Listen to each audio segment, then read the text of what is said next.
کہ حضرت رضی اللہ تعالیٰ عنہ کو دیکھتے ہیں کہ ہمیں قید ان کی ہے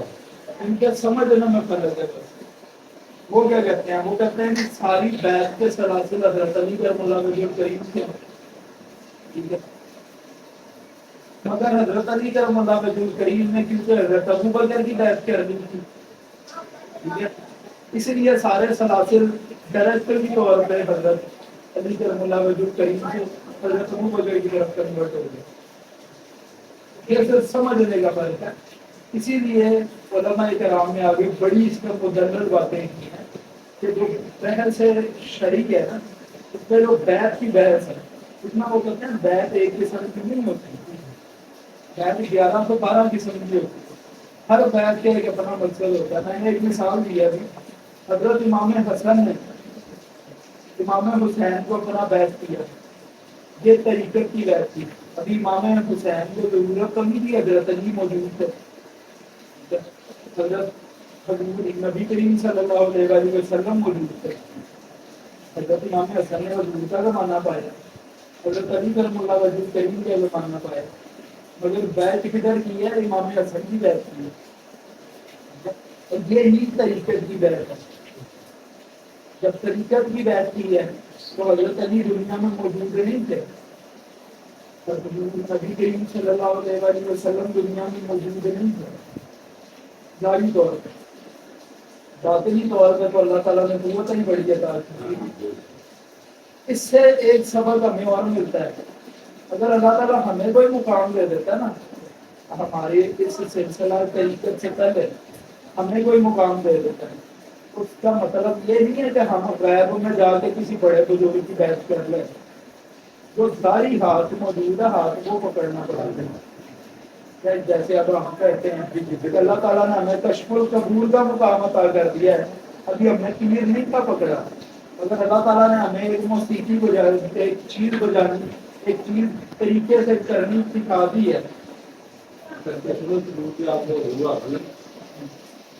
ایسے ایک بات کر رہا ہوں مگر بندے کو کشف القبول پہ عبور آ جائے کشف القبول کر لیتا ہے وہ کہلاتا ہے خود ایک محنت کرتا ہے ایک اسے سیکھتا ہے اور کر لیتا ہے اور اللہ تعالیٰ اسے کامیاب بھی کر دیتا ہے وہ بندہ اگر کہ میں اب داتا سرکار چلا جاتا ہوں کیا میں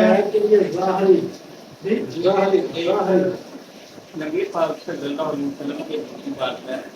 کہ تم ظاہری بیعت ظاہری بیعت ظاہری بیعت اتنے ہاتھوں میں ہاتھوں آمنے سامنے کرو یہ بھی اب کئی بندے کہتے ہیں ہم نے بیعت کی جیسے کہ ہم نے ایک سال بندہ آیا کوئی میرے دادا کی ابا جی کی بیعت ہے انہوں نے کہا کہتے ہیں حضرت لیکن وہ ظاہری بیعت تھوڑی چیز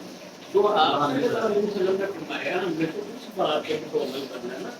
اور مذکور میں یہ حدیث فرمائی ہے ایک آیت مبارکہ کے زمرے میں اللہ تعالیٰ قرآن میں فرماتا ہے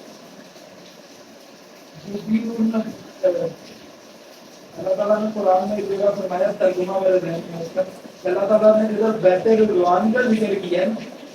بیت رضوان کا ذکر کیا ادھر اللہ تعالیٰ نے فرمایا کہ بیت کرو اس گروہ پہ اللہ کا ہاتھ ہے اللہ کی رسی کو مضبوطی سے تھامے رکھو اور گروہ میں رہو ظاہری بیعت تو تمام ولیوں نے کی ہے جو مادے دار ولی ہیں انہوں نے بھی کی ہے دیکھیں آپ سب سے بڑا نام ولایت میں جو سمجھتے ہیں نا حضرت عبد القادر جیلانی ہے حضرت عبد القادر جیلانی نے بیعت کی ہے ٹھیک ہے داتا گنج بخش شبیر میری اپنی کتاب کشف المجموع میں فرماتے ہیں کہ میری کتاب کے بعد پیر کامل کی ضرورت نہیں ہے اگر آخری سفر پہ جا کر تو بتاتے ہیں کہ میں بھی فلاں کا بیعت کیا خیال ہے انہوں نے لکھا مطالب ان کے استاد ہیں پیشہ کیسی ہے اب اس میں بھی ایک بات سمجھنے والی ہے جو پیر صحبت ہوتا ہے وہ طریقت کا پیر نہیں ہوتا وہ بھی اس بیعت کے مسئلے کو آسان کر دینا ذرا اب بیعت کیا ہوتی ہے ہم نے ایک بندے کے ہاتھ میں ظاہری طور پہ ہاتھ دیا اور وعدہ کیا کہ میں اپنے جان مال اولاد آپ کے سپرد کرتا ہوں اور آپ کو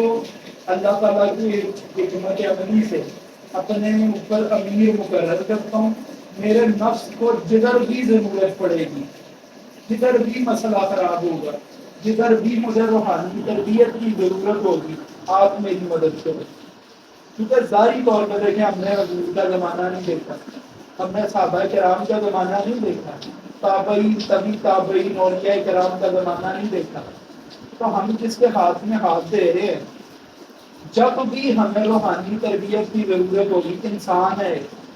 اب انسان کا سائیکالوجیکل ایک مسئلہ یہ ہوتا ہے کہ اب وہ ایک حدیث میرے ذہن میں آئی ہے کہ ایک شخص حضور صلی اللہ علیہ وسلم کے پاس آیا، اس نے آگے کہا یا رسول اللہ ایک پتھر باندھا اور اب نہیں لڑا جا رہا۔ رسول اللہ صلی اللہ علیہ وسلم دکھاتے ہیں اسے کہ میں نے 2 پتھر باندھے ہیں۔ اب یہ مقام جب حضور میں دکھاتے ہیں تو صحابہ کرام کو اس وقت جذبہ ایمانی کتنا ہوگا کہ یار رسول اللہ صلی اللہ علیہ وسلم عمر کے جس حصے میں، اس حصے میں اتنا برداشت کرنا انہوں نے اپنے اوپر واجب کیا ہوا ہے، تو ہم کیوں نہیں کر سکتے؟ اس کے بعد پھر حضور نے کانا بھی پکڑایا، اس سے بھی گردن اڑا دی۔ یہ ایک بڑی ضروری چیز ہے۔